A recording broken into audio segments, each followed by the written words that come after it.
Tengan muy buenas tardes, respetables hermanos y hermanas en el Señor. También buenas tardes para nuestros amigos que gentilmente nos acompañan en un mensaje más a través de Mensaje para Salvación en mi programa Cultivando para Vidas para Cristo. Soy el hermano Alexander Castellanos, transmitiendo desde la Iglesia de Cristo en la República de El Salvador.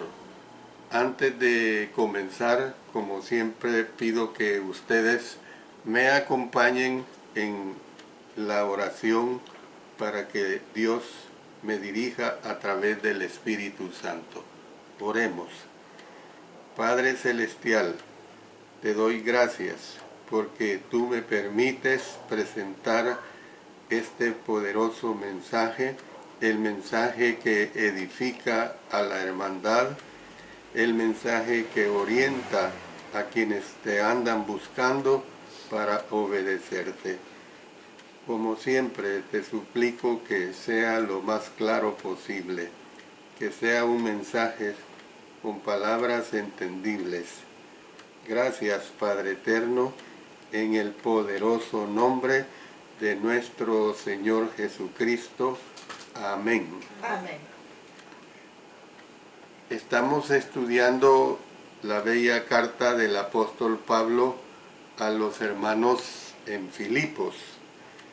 Y el lunes recién pasado, lunes 11 del mes de julio, del mes de abril, perdón, comencé con este estudio de cristianos de buen testimonio, basado en Filipenses capítulo 2, versos 19 hasta el 30.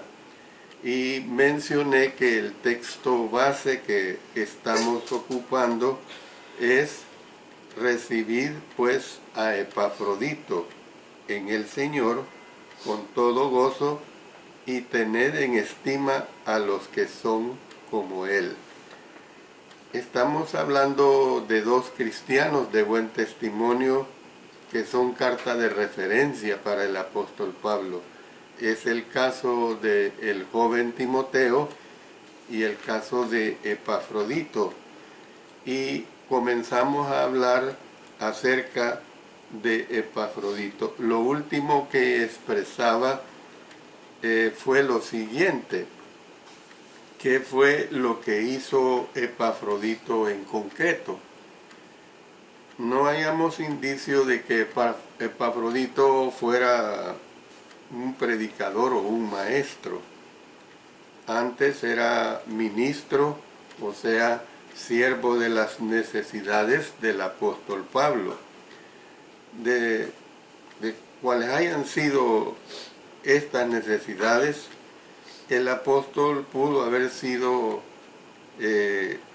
un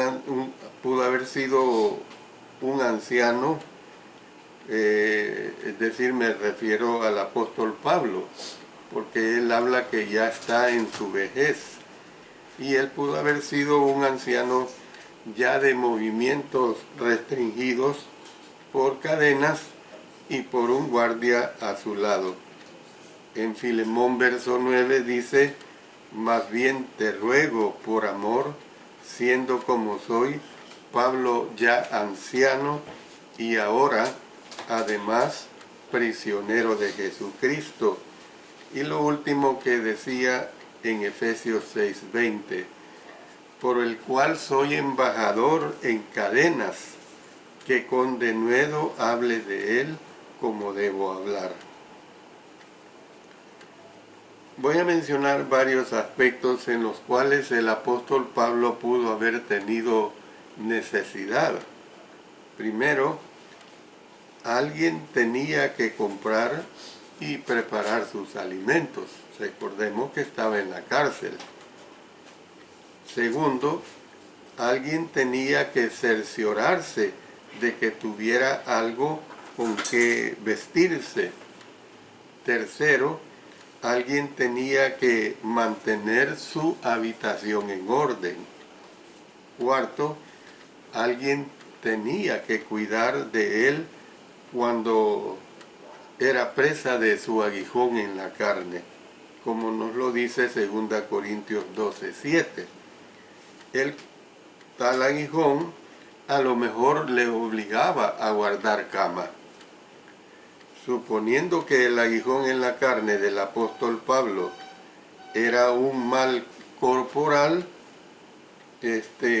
también a veces es probable que el apóstol Pablo deseara, y esta sería la quinta necesidad, que alguien lo acompañara. Además, pues, de estas tareas rutinarias, es probable que hubiera tenido la necesidad de que le hicieran mandados, mensajes que entregar, a lo mejor invitaciones que dar. Parece que él no era tan restringido en su prisión en la cárcel, como que tenía bastante libertad de recibir a personas que deseaban animarle. No sabemos con certeza por cuánto tiempo llevó a cabo Epafrodito estos menesteres, pero tiene que haber sido durante a lo mejor varios meses. Algún tiempo después que llegó, Epafrodito enfermó, y las noticias de su enfermedad llegaron a Filipos. Luego alguien trajo noticias de Filipos en el sentido de que los cristianos de ahí se habían enterado de la enfermedad del enviado. Y hay que entender, hermanos, lo duro que ha de haber sido en aquellos tiempos cuando alguien enfermaba, y sobre todo de gravedad, pues Epafrodito casi estuvo al borde de la muerte. Ahora en nuestros tiempos modernos, las vías de comunicación que en cuestión de pocos segundos podemos saber en el caso de hablar de una enfermedad, del estado de una enfermedad, sea de un ser querido o sea de un hermano o una hermana en Cristo. En vista de que los viajes pues eran lentos, habría pasado algún tiempo para que las noticias fueran llevadas a Filipos y volvieran de este lugar. Durante este tiempo, Epafrodito hizo lo que fuera necesario para ministrar a las necesidades del apóstol Pablo.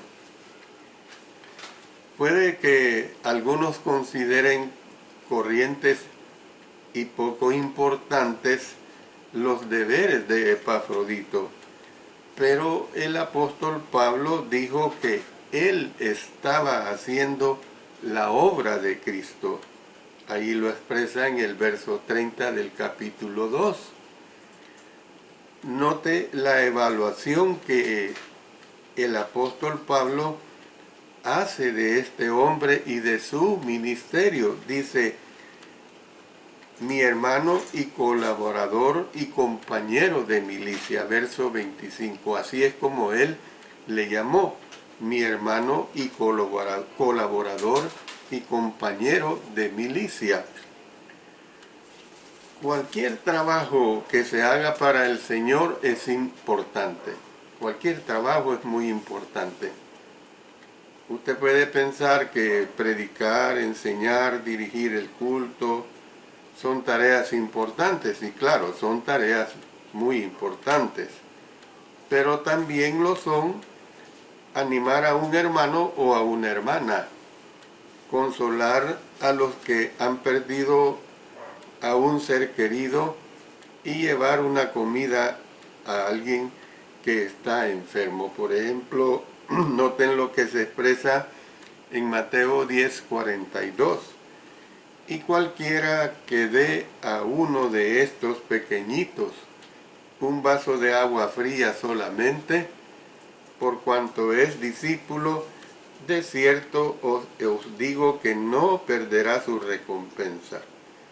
Luego nosotros podremos leer una amplia explicación que el Señor nos da en Mateo capítulo 25, solamente lo menciono en los versos 31 hasta el 46. Entonces, necesitamos pues más cristianos que estén dispuestos a servir en cualquier tarea, que hagan trabajos poco apreciados, de manera que la causa del Señor pueda realmente prosperar. Eso es bien importante. Pasemos a hablar acerca del sacrificio de Epafrodito. Epafrodito pagó un precio por su servicio, es decir, ese precio que él pagó es que él enfermó. El versículo 26 dice que él había enfermado. Luego el versículo 27 dice que estuvo enfermo a punto de morir. Estuvo enfermo a punto de morir. Me imagino a los amigos y compañeros de Roma reunidos a lo mejor alrededor de su cama, sacudiendo sus cabezas y diciendo: es probable que no pase de esta noche. De algún modo, pues, podemos ver que su enfermedad estaba relacionada con su trabajo. El versículo 30 dice que por la obra de Cristo estuvo próximo a la muerte. Hacer el viaje de casi 1000 kilómetros hasta Roma, especialmente con fondos que Epafrodito estaba llevando, habría sido riesgoso. Llevara o no fondos, Epafrodito, el viaje siempre era totalmente riesgoso. Epafrodito podía haber sido atacado en el camino. Noten lo que un ejemplo de esta situación la tenemos en Lucas 10:30.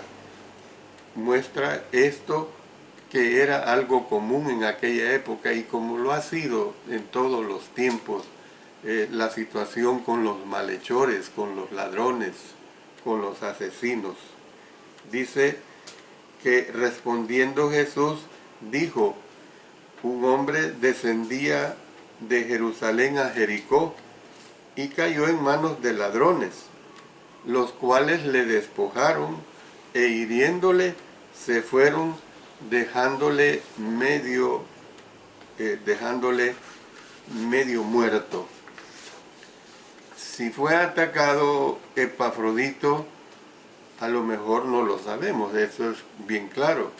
Pero si fue atacado Epafrodito, se las arregló para mantener a salvo el donativo que era enviado al apóstol Pablo por la iglesia en Filipo y a lo mejor también por las iglesias que estaban en todo ese alrededor.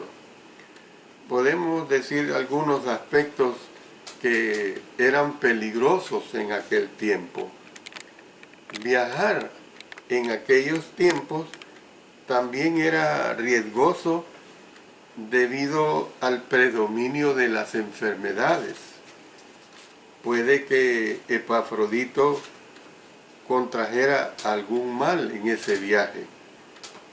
Era común que en estos tiempos se dieran pestes, la peste bubónica y la fiebre amarilla, en fin, una diversidad de pestes, y que morían a miles o a millones de personas. Y luego agreguemos que no habían vacunas, no eran los tiempos de ese adelanto científicamente hablando. Tal vez el riesgo provenía de ministrar en la misma Roma. En las áreas metropolitanas atestadas, la enfermedad se propagaba rápidamente, y esto así ha sido. Notemos, hermanos, hermanas, con esta pandemia que ahorita tenemos con el COVID-19. ¿Qué es lo que sucede?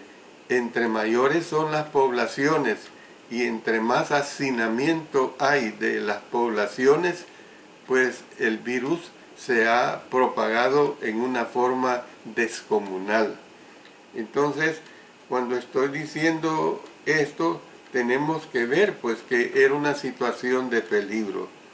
Los autores antiguos cuentan acerca de fiebres que se propagaban como plagas por la ciudad de Roma. Otro aspecto es que puede ser que el riesgo se originaba en ser identificado con un hombre sometido a juicio por su vida. Es decir, cuando un hombre, en el caso del apóstol Pablo, él estaba preso por predicar el evangelio, pero era odiado, era odiado. Los judíos estaban interesados, los judaizantes estaban interesados en que fuera ejecutado.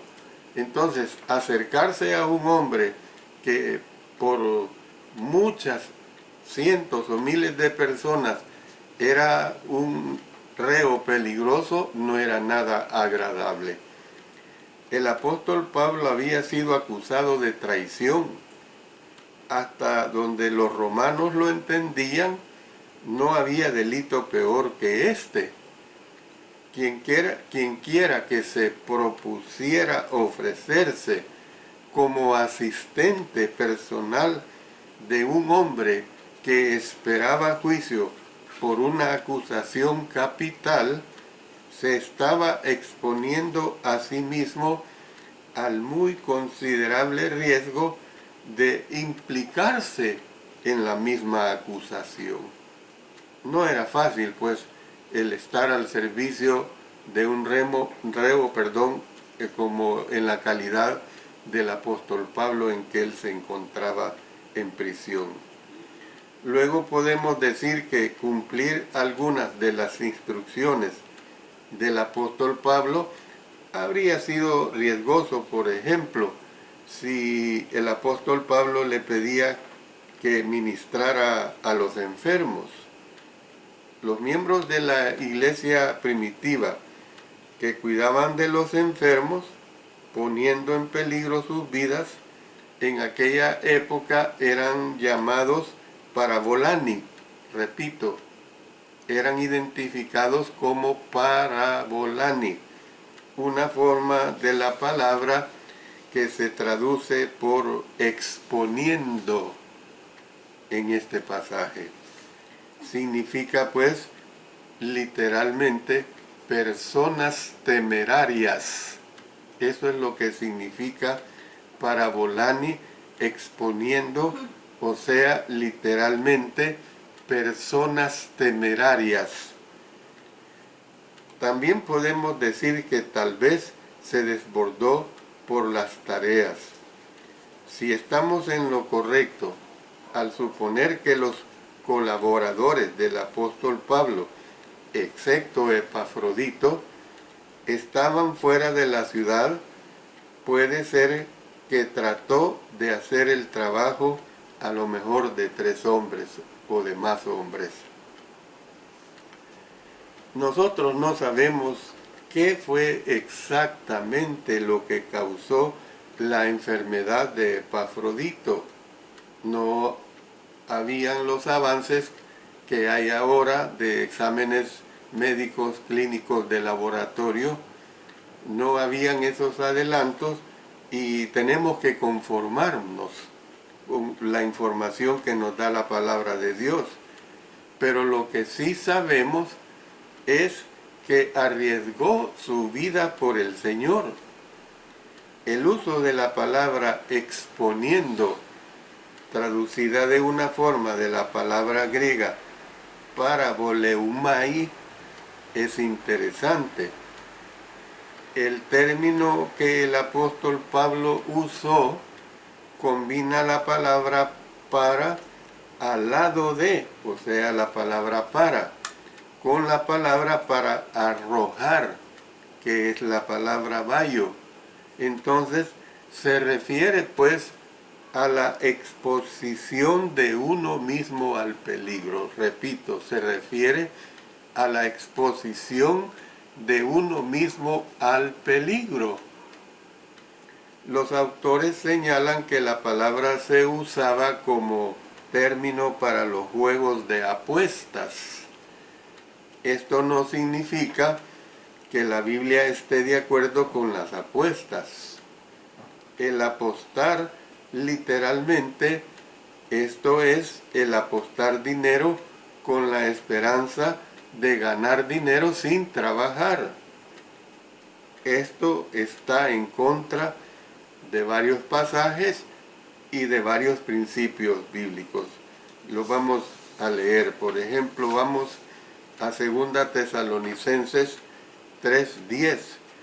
Porque también cuando estábamos con vosotros os ordenábamos esto: si alguno no quiere trabajar, tampoco coma. Efesios 4:28. El que hurtaba no hurte más, sino trabaje, haciendo con sus manos lo que es bueno, para que tenga que compartir con el que padece necesidad.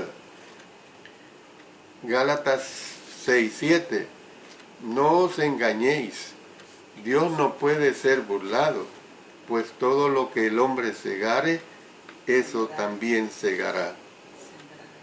Entonces, ¿qué es lo que vemos? Pues que el apostar literalmente, esto es el apostar dinero con la esperanza de ganar sin trabajar, y que está en contra de muchas enseñanzas de la sagrada palabra de nuestro Señor. Entonces, sí significa que Epafrodito consideraba la causa de Cristo mucho más importante que su propia vida. Esa es una plena realidad. Gracias a Dios por los que se atreven, hermanos y hermanas, a exponer sus vidas, por decirlo así, para que la obra del Señor pueda vivir y pueda prosperar. El apóstol Juan escribió de la siguiente manera: en esto hemos conocido el amor, en que Jesús puso su vida por nosotros. También nosotros debemos poner nuestras vidas por los hermanos. Voy a hacer esta primera pausa del estudio que estoy presentando acerca de hermanos que hasta han arriesgado su vida, como en el caso de Timoteo y Epafrodito. La pausa que hago es precisamente para ponernos en oración. Hay muchas necesidades, hay muchos hermanos, hermanas, como amigos, que piden nuestra ayuda. Vamos a ponernos en oración a nuestro Padre Celestial para que Él sea el sanador, para que Él sea el que aplique su misericordia. Oremos. Nuestro bondadoso Padre Celestial, acudimos a ti a través de nuestra oración para que tú seas el que des tu divina sanidad a los hermanos que en estos momentos menciono. El hermano Juan de la Cruz Fuentes, quien está muy enfermo de sus riñones. También por la hermana Dalia Fuentes, su esposa, que le ayudes a tener fortaleza física, mental y emocional en la atención hacia él. Oramos por el hermano Juan David Yepes y Xiomara Laínez, de Medellín, Colombia, que están enfermos con el COVID. También oramos por el hermano Emerson Benavides de Colombia, quien hoy este día el doctor le expresó que necesita un trasplante de corazón. Oramos por la niña Lexi, de 5 años, quien padece de cáncer, de la ciudad de Mission, Texas. Ayúdala también, Señor. Por el hermano Luis Mijares con cáncer. Por la hermana Carol Hail con cáncer de pulmón. Por la hermana Paulina Silva, que está en tratamiento. Por la amiga Rosángela de Chile, que está con cáncer. Por el hermano Aldo Mexicanos, por su salud. Ayuda, Señor. También oramos por Sara Pérez y Omar Márquez, que padecen de cáncer. Y oramos también por la familia de la hermana Paulina Silva, que les ayudes mucho.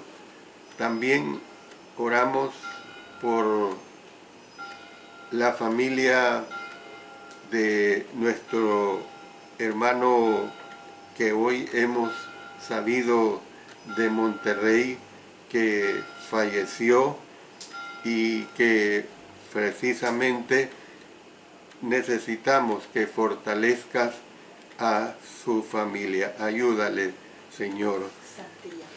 Nuestro hermano Rogelio Santillán, que este día falleció, quien iba este día precisamente a ser intervenido de una operación de ser abierto, de corazón abierto. Padre Celestial, ayuda, fortalece a su familia. Nuestro hermano Rogelio Santillán fue un hombre muy fiel a ti. Sirvió por mucho tiempo. Ayuda pues a su familia y dales mucha fortaleza. También oramos por la salud del hermano Jorge Arturo Ardón Lozano, por una operación que le harán y porque mañana le harán también la prueba del COVID. Y también oramos porque, como un niño en Cristo que es, que pueda mantenerse creciendo en la gracia y el conocimiento tuyo. También oramos por mi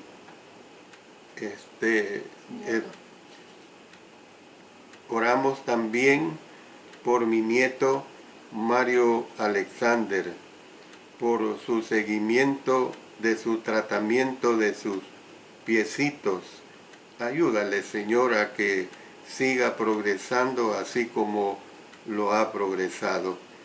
También por mi hija Sara Castellanos Rosas, tanto por su salud como por su trabajo. Que se lo prospere, Señor, y que tú le pongas los medios necesarios para crecer en su clínica. Gracias, Señor, por todos estos hermanos, hermanas y amigos y amigas que te hemos presentado. Sabemos, Señor, que tú tienes el poder para ayudar a cada uno de ellos. Lo hacemos en el poderoso nombre de nuestro Señor Jesucristo. Amén. Amén. Bueno, continuamos siempre con este estudio tan especial de la carta del apóstol Pablo a los hermanos en Filipos. Quiero que veamos una etapa entrando al capítulo 3. Allí en el capítulo 3 se habla del gozo que hay en el Señor. Precisamente cuando empecé hablando acerca de esta carta, les hice ver a ustedes que esta carta es conocida como la carta del gozo, porque realmente es lo que se nos anima a través de la carta. Por eso es que también mencioné que el versículo 4, verso 4, o el versículo 4 del capítulo 4, es como quien dice el verso central, donde dice regocijaos en el Señor siempre. Otra vez digo regocijaos. Entonces, pues, a partir de ahora voy a estar hablando de estas etapas acerca del gozo. El apóstol Pablo comenzó el capítulo con las palabras, por último, hermanos, y luego siguió hasta escribir 2 capítulos más de la carta. Los autores señalan pues que la palabra del idioma griego que se traduce por último es la palabra loipón, así como la oye, con N al final, con L al principio, loipón, y que puede ser una palabra de transición, es decir, que puede introducir una nueva idea. Entonces, se hace notar que el apóstol Pablo usó una forma de la palabra en Filipenses 1:13, que ya lo estudiamos, donde es parte de la frase que se traduce por a todos los demás. Y luego en el capítulo 4, verso 3, donde se traduce por los demás. Entonces, se propone que aquí en este capítulo 3, versículo 1, debe traducirse por y ahora. Imagínense, y ahora. Es decir, suceda lo que suceda. Y ahora suceda lo que suceda o por algo parecido. Puede que se esté en lo correcto, pero la mayoría, doy esta aclaración, que la mayoría de las traducciones o de las versiones bíblicas vierten la palabra como por último, por último. Y o sea, como quien dice, como en conclusión, pues en conclusión. Entonces, tenga presente pues que Filipenses, yo lo mencioné también en una de las primeras lecciones que mencioné, Filipenses no es un tratado ordenado, como sucede con algunas de las cartas del apóstol Pablo, el caso pues la epístola que él escribió a los romanos. Es un bello ejemplo de esa transición y de esa clase de orden que él presenta en la epístola que dirigió a los hermanos en Roma. Es una carta, Filipenses, es una carta personal, y tales cartas, cuando así sucede, saltan de un tema a otro con poco cuidado, es decir, por no tener pues una organización formal, por decirlo así. Entonces, analizando de otra manera, una carta personal es como quien dice una visita de un amigo, en una forma, podríamos decir, algo informal. Ahí se puede decir esta situación. Yo le pregunto a usted, ¿le ha visitado alguna vez un amigo que se levantó y se despidió, se dirigió a la puerta, pero se quedó ahí hablando otros 30 minutos?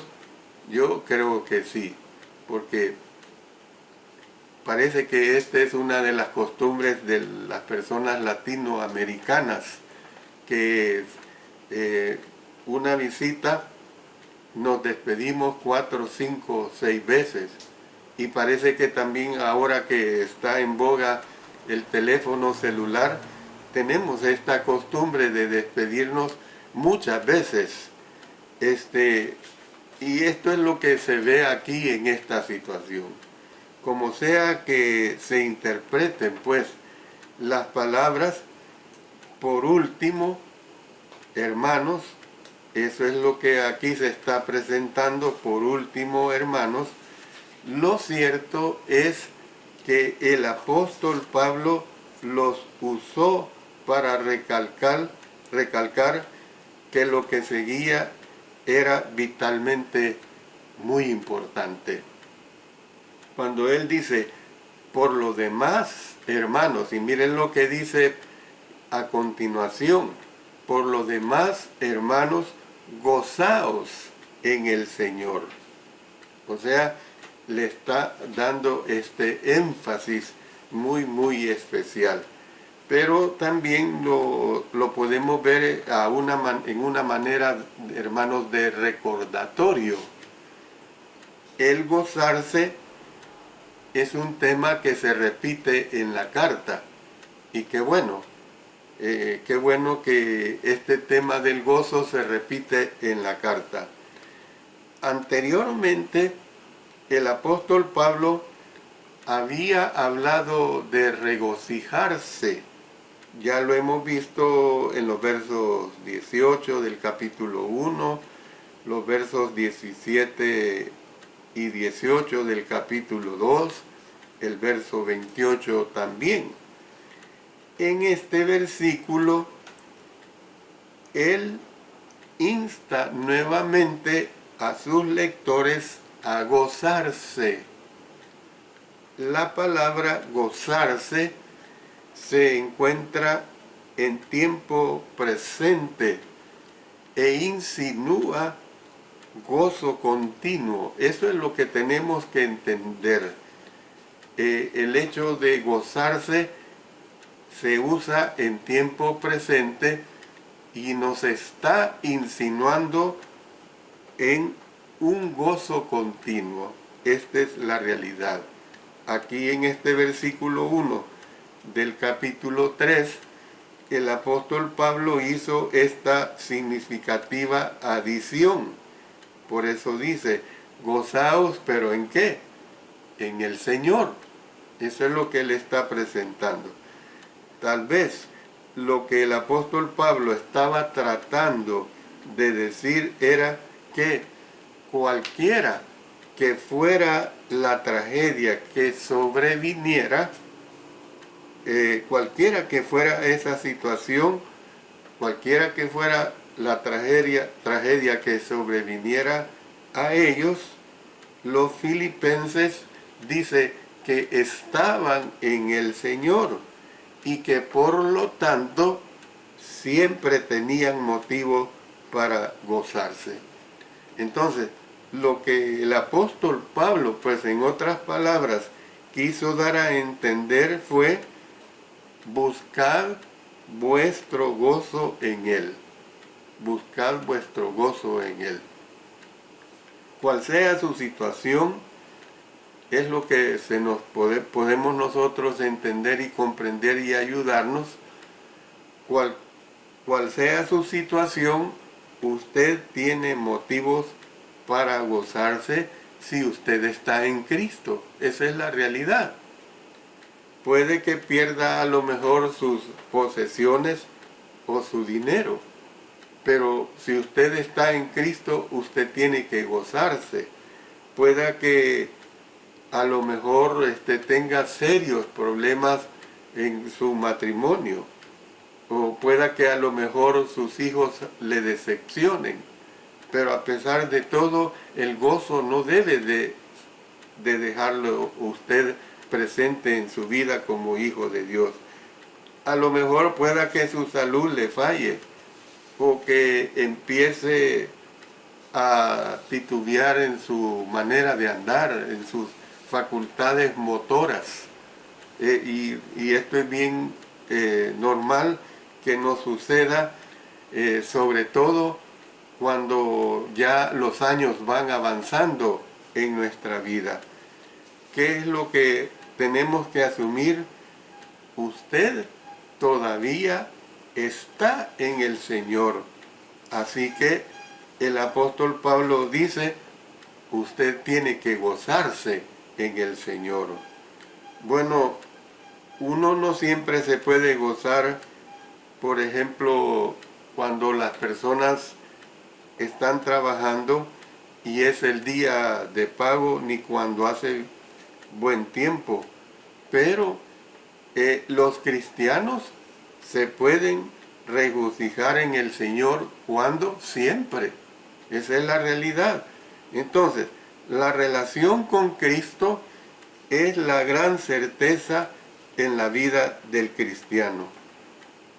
Es decir, que la base de la indestructibilidad del gozo cristiano es estar totalmente relacionado con nuestro Señor Jesucristo. En otro pasaje, el apóstol Pablo recalcó que nada, óigase bien, nada nos podrá separar del amor de Dios que es en Cristo Jesús, Señor nuestro. Romanos capítulo 8, versos 38 y 39. Termino esta parte y vamos a seguir en la próxima clase del siguiente lunes 25 del mes de abril. Vamos a seguir con este interesante tema. A la luz del contexto, el apóstol Pablo podría haber estado diciendo también, gozaos solamente en el Señor. Algunos se estaban regocijando en lo que ellos habían hecho, pero el apóstol Pablo quería que sus lectores y los hermanos allí en Filipos y nosotros también se regocijaran solamente en el Señor y en lo que Él había hecho. Realmente este tema acerca del gozo, hermanos, es un tema verdaderamente muy amplio y sobre todo es un tema muy estimulante para nuestra vida en Cristo Jesús. Gracias a Dios que nosotros, como sus hijos, como sus hijas, podemos realmente gozarnos en ese gozo. ¿Por qué? Porque nosotros estamos viviendo la vida que es en Cristo Jesús. Que Dios bendiga su bendita palabra y para terminar quiero que siempre nos pongamos en oración para tomar en cuenta muchas necesidades que siempre nos asisten en nuestra vida en el Señor. Oremos. Padre Celestial, gracias te doy porque has permitido que tu servidor haya presentado un mensaje más de la palabra de nuestro Dios, hablando acerca del buen testimonio de cristianos como lo fue el hermano Timoteo y el hermano Epafrodito. Gracias también porque hemos hablado en parte acerca de lo que concierne al gozo. Gracias, Señor, porque tú nos enseñas cómo es que nosotros tenemos que estar siempre gozosos en la vida en Cristo Jesús. Es lo que nos estimula a una vida de consagración hacia ti. Como siempre, oramos porque tú asistas a tanto hermano, hermana y tantas personas que a nivel mundial están con esa enfermedad del COVID. Señor, sánalos con tu divino poder y misericordia. Y en la medida de que tú así lo estimes, Señor, saca ese virus de este planeta.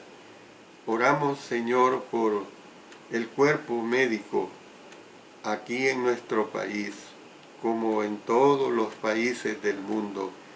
Oramos porque tú les ayudes, porque les des fortaleza, Señor.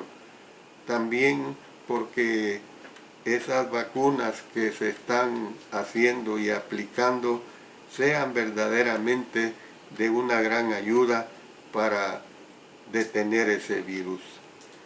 Padre Celestial, oramos pues sobre todo para que nos ayudes a nosotros, todos tus hijos, todas tus hijas, a mantenernos fieles, y sea cual sea nuestra situación, nuestra circunstancia, nos mantengamos fieles, nos mantengamos caminando en esa senda que va al cielo. Gracias, Señor, por todo. Lo hacemos en el poderoso nombre de nuestro Señor Jesucristo. Amén. Amén.